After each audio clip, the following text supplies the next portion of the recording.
तो आखिरकार नरेश मीणा को जमानत मिल ही गई और वो अब जेल से बाहर आने के बाद क्या क्या करने वाले हैं, करेंगे इसी मुद्दे पर चर्चा इस वीडियो में, इसलिए बने रहेगा आखिर तक हमारे साथ। नमस्कार, मैं हूं चेतना शर्मा। आप देखना शुरू कर चुके हैं संवाद भारत का, भारत के लिए।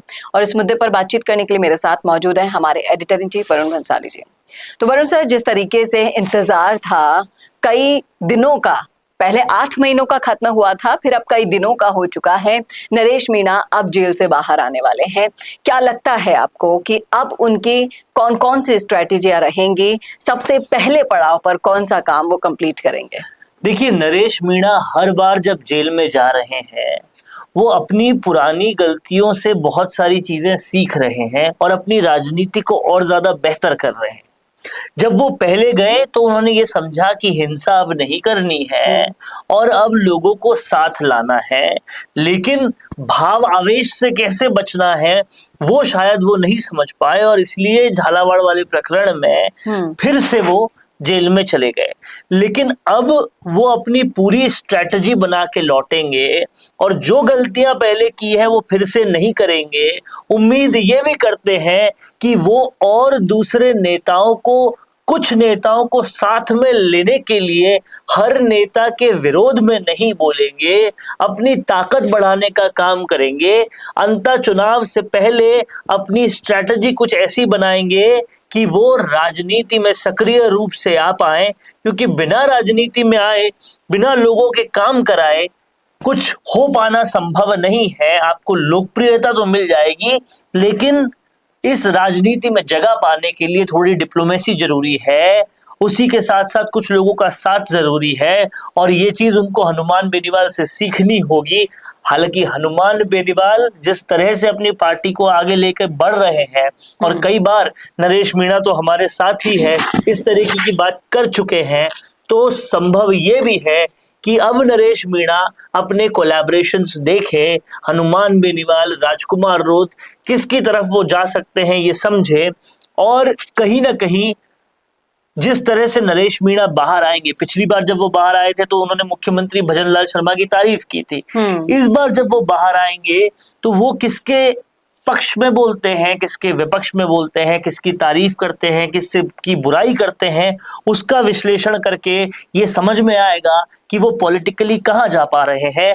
लेकिन जो उम्मीद, जो आस है उनसे, वो ये है कि अब जब जेल से बाहर आएंगे तो कुछ बदले हुए नजर आएंगे और राजनीति को आगे अच्छी तरह से बढ़ाने के लिए वो बदलाव होंगे। कुछ लोगों से डिप्लोमेसी करेंगे, कुछ लोगों का साथ लेंगे और अपनी राजनीति को सुदृढ़ करेंगे। समझने वाली बात ये भी है कि नरेश मीणा को साथ की जरूरत भी है, क्योंकि वो जिस चुनाव क्षेत्र से चुनाव लड़ना चाहते हैं, हाड़ौती का चुनाव क्षेत्र जो है, वहां पर उनकी जाति के लोग जो है उनका समीकरण 35-40% से ज्यादा नहीं है, इसलिए दूसरी जातियों का भी साथ चाहिए। इसलिए बिना साथ के वो वहां जनप्रतिनिधि बन जाएं उतना मुमकिन नहीं लगता। उन्होंने खुद ने भी ये चीज पहले एडमिट की है कि राजकुमार रोत के इलाके के समीकरण अलग है, वहां 75% से ज्यादा भील है, यहाँ 35% मीणा है। तो इस तरह से समीकरण अंतर होने की वजह से इनको साथ की जरूरत है, साथ के बिना जनप्रतिनिधि बन नहीं सकते। क्या इस साथ की जरूरत उन्हें अंतर उपचुनाव में पड़ेगी अगर वो फोकस करते हैं? जाहिर तौर पर अंतर उपचुनाव में, क्योंकि डोटासरा जी से जब पूछा गया कि नरेश मीणा को कांग्रेस फिर से टिकट देगी तो उन्होंने सिरे से खारिज कर दिया। ना तो नरेश मीणा को कांग्रेस टिकट देगी, ना नरेश मीणा कांग्रेस से लेंगे, क्योंकि कहीं ना कहीं कांग्रेस ने जिस तरीके से उनके साथ व्यवहार किया और प्रमोद जैन भाया जो उनके कट्टर विरोधी हैं, वो कहीं ना कहीं अंता से लड़ रहे हैं, तो ये कांग्रेस से टिकट मिल पाने के संभावनाएं ना के बराबर है। हालांकि राजनीति है, कुछ भी हो सकता है, लेकिन फिलहाल अगर जो लोकप्रियता नरेश मीणा को मिल रही है वो इसीलिए मिल रही है क्योंकि वो ना बीजेपी के साथ है ना कांग्रेस के साथ है। तो उन्हें प्रथम दृष्टया तो या तो निर्दलीय रहना चाहिए या फिर किसी तीसरे मोर्चे के साथ आना चाहिए।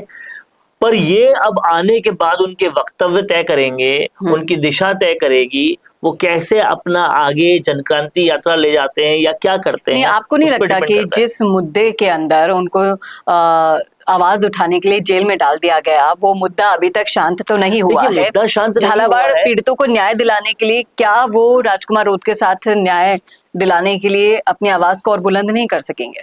देखिए, आवाज को बुलंद कर सकते हैं, लेकिन मुझे जो लगता है वो ये है कि नरेश मीणा को जिस वजह से पुलिस ने पकड़ा, वो वजह ये थी कि उन्हें आंदोलन करने से मना किया था, फिर भी वो आंदोलन कर रहे थे।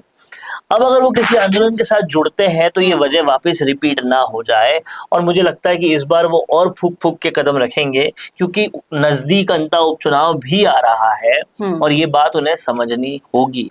तो अपनी जो फैन फॉलोइंग उन्होंने बनाई है, देखिए फैन फॉलोइंग एक हनुमान बेनीवाल की भी है, राजकुमार रोत की भी है, रविंद्र सिंह भाटी की भी है, तो क्या इन निर्दलियों से जो इनसे अनुभव में बहुत ज्यादा है, छात्र राजनीति से अपना सफर शुरू करके ये जिस आज मुकाम पर पहुंचे हैं, उसके आधे मुकाम पर नरेश मीणा भी पहुंच चुके हैं।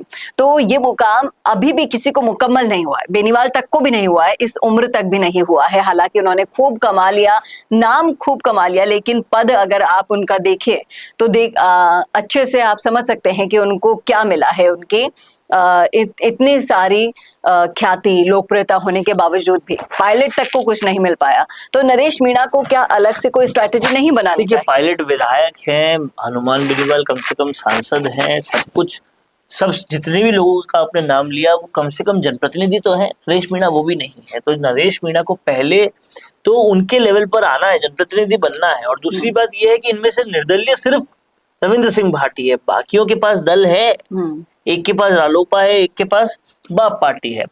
अब जिस तरह से बाप पार्टी का नाम और विधायक बढ़े, जिस तरह से रालोपा की चर्चाएं बढ़ी, उसकी ख्याति बढ़ी, तो नरेश मीणा को चाहिए कि वो कहीं ना कहीं किसी तीसरे मोर्चे के साथ आए, ताकि उन्हें वो साथ मिले। जिस तरह से हनुमान बेनीवाल हर बार जिक्र करते हैं कि उन्होंने ऑफर किया था नरेश मीणा को कि टोंक से उपचुनाव वो रालोपा के टिकट पे लड़ ले, रालोपा के टिकट पे लड़ते तो वो जीत जाते, क्योंकि उन्होंने बताया था कि उनके कैंडिडेट के भी 20,000 वोट तो आए थे, नरेश मीणा के जितने वोट आए थे उसमें 20,000 ऐड हो जाते तो वो जीत जाते।